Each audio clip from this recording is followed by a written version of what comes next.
वडोदरा के सयाजी बाग जू में अब एक और नया आकर्षण देखने मिलने वाला है जो पर्यटकों का उत्साह बढ़ा सकता है। दरअसल अगले कुछ वक्त में वडोदरा के सयाजी बाग जू में व्हाइट टाइगर का आगमन होगा। व्हाइट टाइगर को लाने की मंजूरी जू प्रशासन को मिल गई है। तब आपको बता दें कि और ज्यादा नए पंछी भी सयाजी बाग जू में लाए जाने वाले हैं। इसके अलावा सयाजी बाग में एक्वेरियम भी बनाया जाने वाला है। तब आपको बता दें कि इस बारे में ज्यादा जानकारी म्युनिसिपल कमिश्नर अरुण महेश बाबू की ओर से दी गई है। ફીડર કાર્ડર વડોદરાથી થાય એ બાબતની તૈયારીઓ કરી રહ્યા છે અને એક સારા ખુશીની માહોલ છે, મેસેજ છે કે આપણે ઝૂ માટે અમે વ્હાઇટ ટાઈગર લાવવા માટે બહુ મહેનત કર્યા હતા।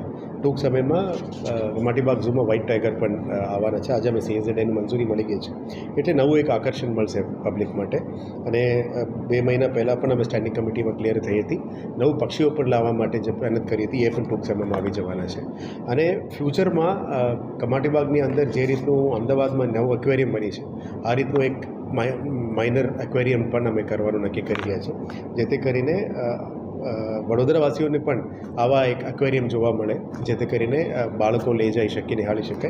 એટલે ઝૂનું નવીનીકરણ બાબતની પણ આજે આ બધું તૈયારી કરી રહ્યા છે। આશા રાખીએ કે આવનારા દિવસમાં આ બધું પ્લાનિંગ છે સફળપૂર્વક અમે એક્ઝિક્યુટ કરી શકાય। આ બાબતની તૈયારીઓ આજે શરૂ કરી દેવામાં। हमसे जुड़े रहने के लिए हमारे YouTube चैनल को सब्सक्राइब करें और नई वीडियो की नोटिफिकेशन के लिए बेल आइकॉन को दबाएं।